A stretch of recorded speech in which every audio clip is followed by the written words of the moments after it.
Students, आज हम हमारे स्टार्ट करेंगे सेकंड चैप्टर एटॉमिक स्ट्रक्चर। ठीक है। एटॉमिक स्ट्रक्चर में सबसे पहले मैं बता देता हूँ कि इस चैप्टर के अंदर हमें क्या पढ़ना है।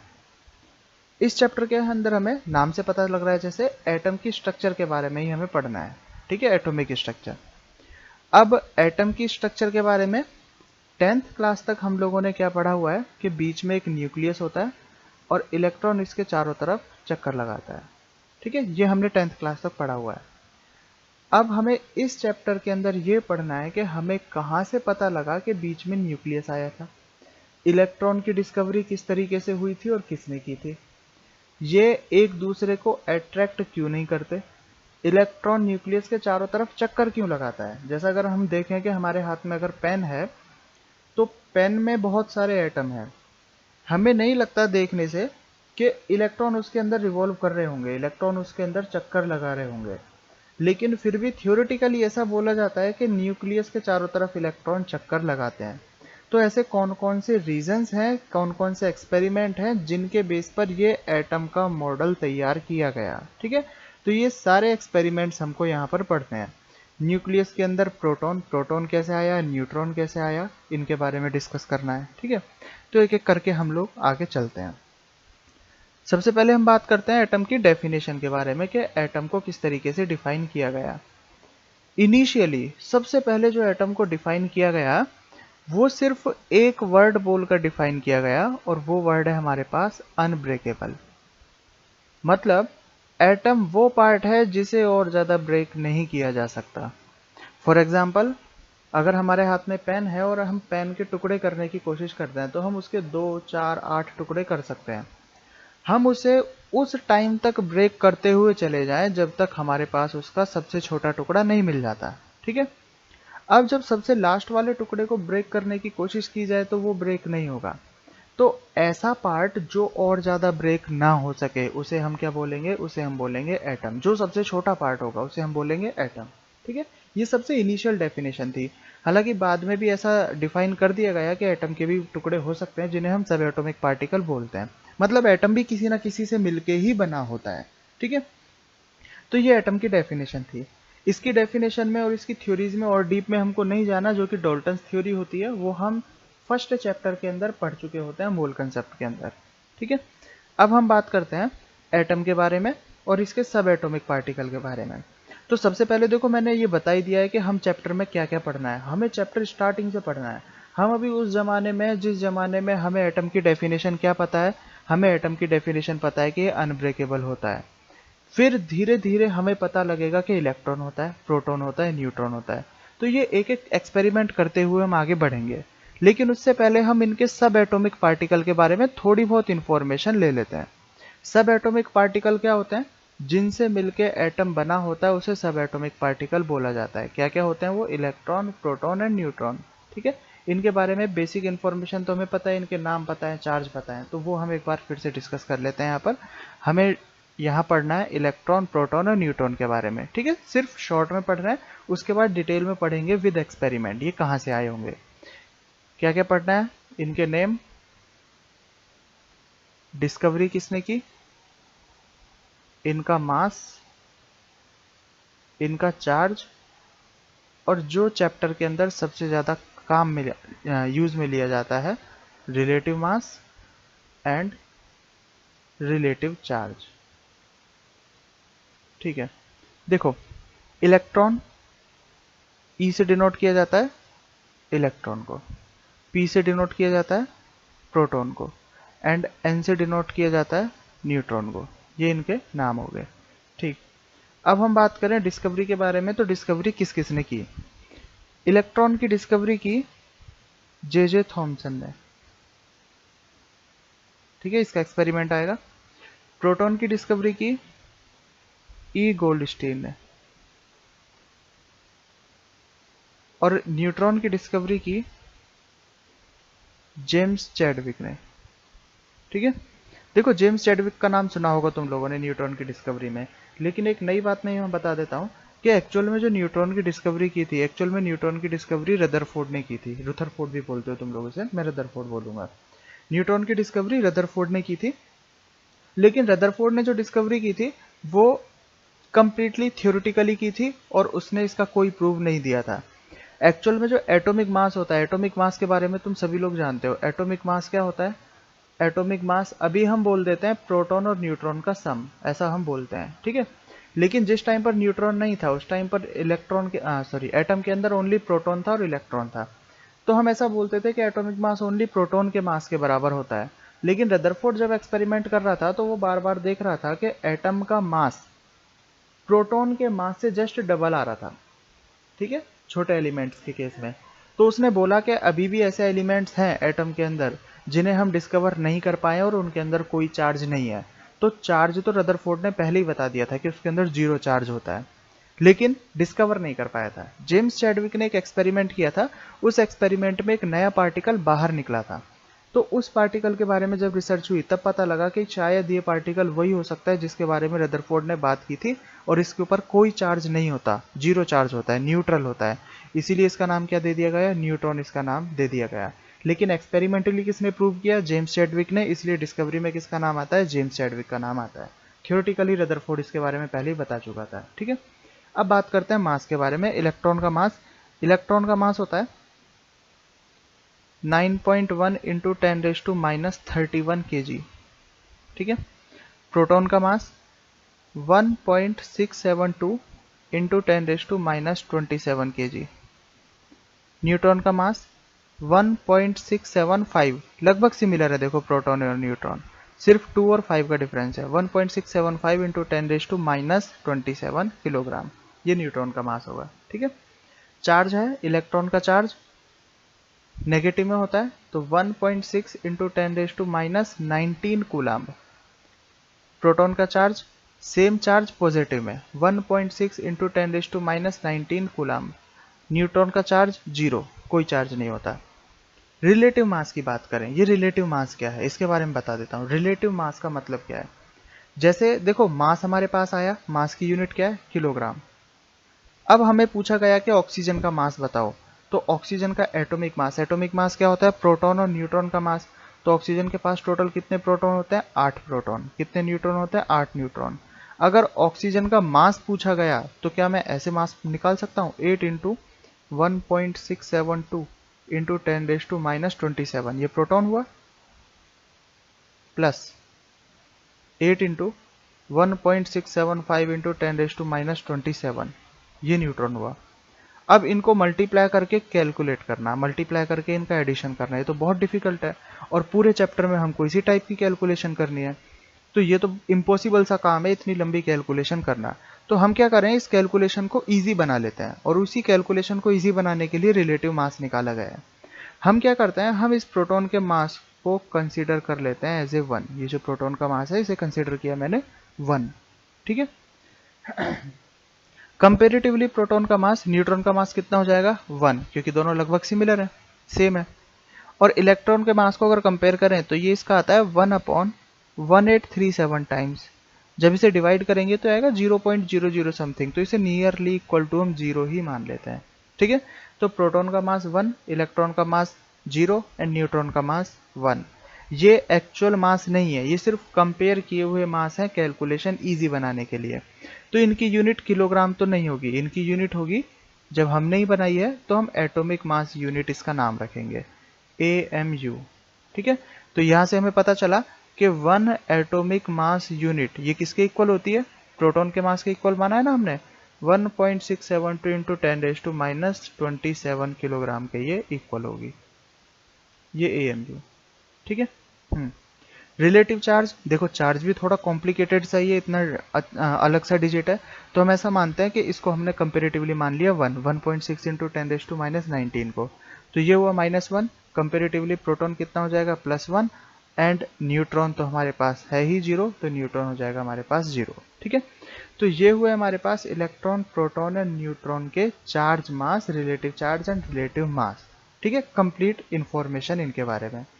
अब हमें पढ़ना है कि ये डिस्कवर कैसे हुए होंगे, ठीक है। तो हमें अब एक एक करके इलेक्ट्रॉन की डिस्कवरी पढ़नी है एंड प्रोटॉन की डिस्कवरी पढ़नी है। न्यूट्रॉन की डिस्कवरी थ्योरेटिकल है, जो मैं बता चुका हूँ और आगे भी बताऊंगा, ठीक है। तो अब हम कंटिन्यू करते हैं इसे डिस्कवरी के बारे में। Discovery of electron. ये डिस्कवरी की थी जे थॉमसन ने। हमें समझना है यहाँ पर कि इलेक्ट्रॉन की डिस्कवरी जे थॉमसन ने की थी, लेकिन ये जो इलेक्ट्रॉन की डिस्कवरी का सेटअप नीचे बना हुआ है, इस सेटअप में इंक्लूडेड थे विलियम क्रूक, माइकल फैराडे और जे थॉमसन तीनों। ठीक है। एक्चुअल में जो सेटअप है ये इलेक्ट्रॉन की डिस्कवरी का सेटअप नहीं है, क्योंकि साइंटिस्ट को पहले नहीं पता होता कि वो क्या डिस्कवर करने जा रहा है। वो हमेशा एक्सपेरिमेंट किसी और चीज़ का करता है और गलती से कुछ और डिस्कवर हो जाता है और उसी से वो साइंटिस्ट बन जाता है। देखो, विलियम क्रूक्स, माइकल फेराडे और जे थॉमसन यहाँ पर एक्सपेरिमेंट कर रहे थे gases are good conductor of electricity और नॉट। गैसेज इलेक्ट्रिसिटी की गुड कंडक्टर होती हैं या नहीं, इस चीज़ का एक्सपेरिमेंट चल रहा था। जैसे देखो, अगर हम नॉर्मल देखें यहाँ पर एटमॉस्फेयर पर, तो एटमॉस्फेरिक प्रेशर पर नॉर्मल गैसेज इलेक्ट्रिसिटी की बैड कंडक्टर होती हैं, क्योंकि शॉर्ट सर्किट होता है तो थोड़ी सी दूर तक ही सिर्फ इलेक्ट्रिसिटी जाती है और उसके बाद पूरे में फैलती नहीं है। तो इसका मतलब गैस में से इलेक्ट्रिसिटी फ्लो नहीं हो सकती, तो यहाँ पर बैड कंडक्टर है। लेकिन जब लाइटनिंग होती है तो लाइटनिंग के केस में एटमॉस्फेयर में कई किलोमीटर तक इलेक्ट्रिसिटी फैलती हुई जाती है, 4 से 5 किलोमीटर तक इलेक्ट्रिसिटी फैलती हुई जाती है। तो वहां पर हम ऐसा भी बोल सकते हैं कि थोड़ा सा पानी भी होता है वहां पर, लेकिन गैस भी होती है और गैस में से इलेक्ट्रिसिटी फ्लो होके निकल जाती है। तो इसका मतलब ऊपर इलेक्ट्रिसिटी गैस के लिए गुड कंडक्टर की तरह बिहेव करती है। ठीक है। तो क्या डिफरेंस है उसके लिए यहाँ पर एक्सपेरिमेंट चल रहा था। तो ये जो सेटअप बनाया गया है, ये सेटअप उसी के लिए बनाया गया है। जो हमारा ऊपर एटमॉस्फेयर में सेटअप होता है वही सेटअप ये बनाया गया है।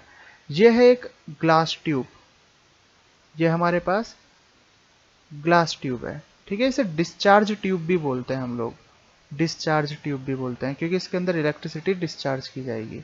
ठीक है। यहाँ पर हमने क्या किया, जैसे जैसे देखो हाइट पे जाते हैं, मैंने बोला कि ऊपर का जो ऊपर एटमॉस्फेयर होता है वही यहाँ बनाया गया है। जैसे जैसे हाइट पे जाते हैं तो वहाँ प्रेशर क्या हो जाता है, कम हो जाता है। तो यहाँ पर भी ये वैक्यूम पंप लगाया गया है और वैक्यूम पंप से अंदर की एयर को बाहर निकाल के यहाँ का प्रेशर कम कर दिया गया है। और यहाँ जो प्रेशर है वो अभी कितना है, 0.01 एटीएम या 10⁻² एटीएम यहाँ पर है। ठीक है। और इलेक्ट्रिसिटी बहुत ज़्यादा हाई वोल्टेज में होती है, तो यहाँ जो हमने बैटरी कनेक्ट की है वो बैटरी कनेक्ट की है 10,000 वोल्ट की, बहुत ही ज़्यादा हाई। ठीक है। और 2 इलेक्ट्रोड लगाए गए हैं। ये जो इलेक्ट्रोड है हमारे पास, ये कैथोड है नेगेटिव, ये देखो ये नेगेटिव से जुड़ा हुआ है, ये पॉजिटिव से जुड़ा हुआ है, तो ये हो जाएगा हमारे पास एनोड, ये पॉजिटिव टर्मिनल है। ठीक है। तो ये मेटल के पीस लगाकर यहाँ पर इलेक्ट्रोड लगाए गए हैं, कैथोड और एनोड। तो ये हमारे पास एक्सपेरिमेंट सेटअप है। अब देखना यहाँ पर फोकस किस चीज़ पर चल रहा है कि जैसे ही हम बैटरी कनेक्ट करेंगे, बैटरी कनेक्ट करने से इलेक्ट्रिसिटी फ्लो होगी, क्योंकि एक्सपेरिमेंट ही इलेक्ट्रिसिटी का चल रहा है। तो हमने क्या किया, इलेक्ट्रिसिटी दिखाई तो देती नहीं है और दिखेगी भी तो अभी हमें पता नहीं है, क्योंकि हमें एक्सपेरिमेंट अभी स्टार्ट नहीं हुआ। तो हमने क्या किया, यहाँ पर ZNS की कोटिंग की। ZNS की कोटिंग से क्या होगा, ZNS की भी कोटिंग हो सकती है और फ्लोरोसेंट भी हो सकता है। अगर यहाँ से कुछ टकराएगा तो यहाँ लाइट इमिट हो जाएगी, अगर यहाँ से कोई पार्टिकल आगे टकराएगा तो यहाँ लाइट इमिट हो जाएगी। तो इसलिए हमने यहाँ पर क्या किया, ZNS की कोटिंग की है। ठीक है।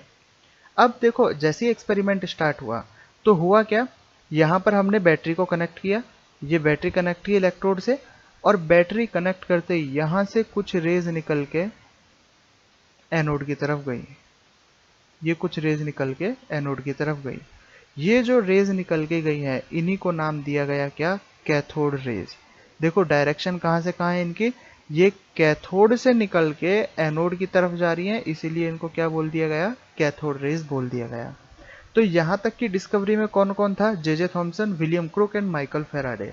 तो ध्यान रखना एमसीक्यू में ये क्वेश्चन पूछे जाते रहे हैं, कैथोड रेज की डिस्कवरी किसने की, तो साइंटिस्ट के नाम जो भी मिले वही टिक करने हैं हमें, कौन कौन से, William crook, Michael Faraday and J Thomson.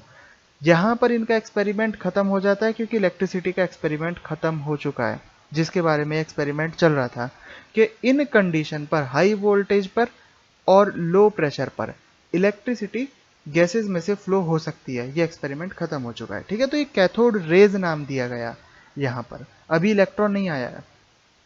ठीक है। अब हम एक एक करके देखो एक्सपेरिमेंट में आके चलते हैं।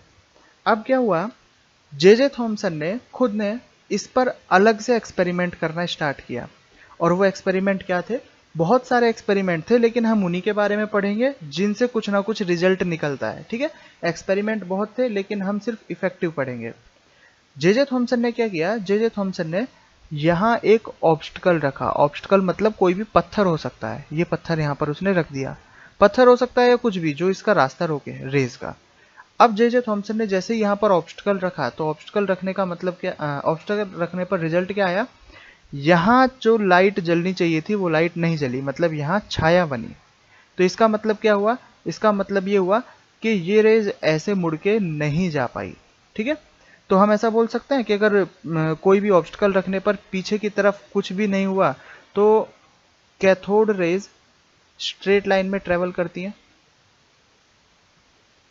They travel in straight line.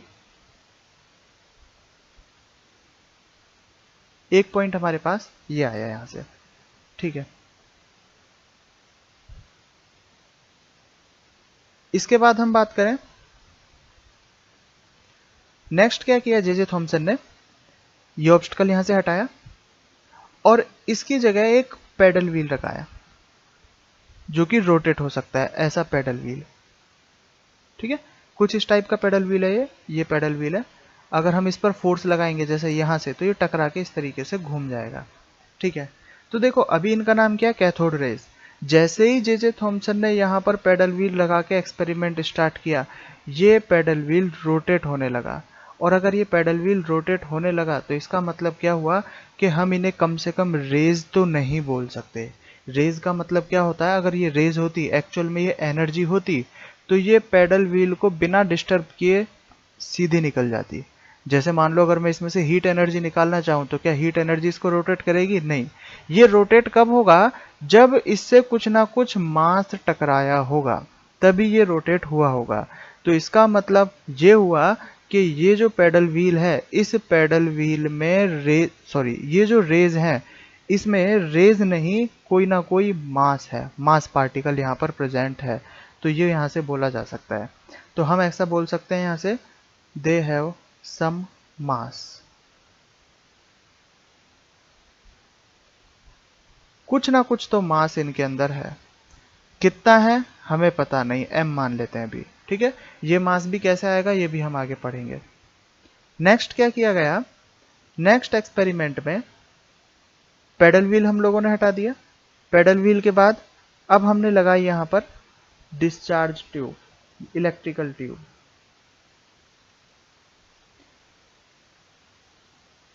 हमने क्या किया, एक प्लेट ये पॉजिटिव और एक प्लेट ये नेगेटिव, यहां पर प्लेट्स लगाई, इलेक्ट्रिक फील्ड लगाया।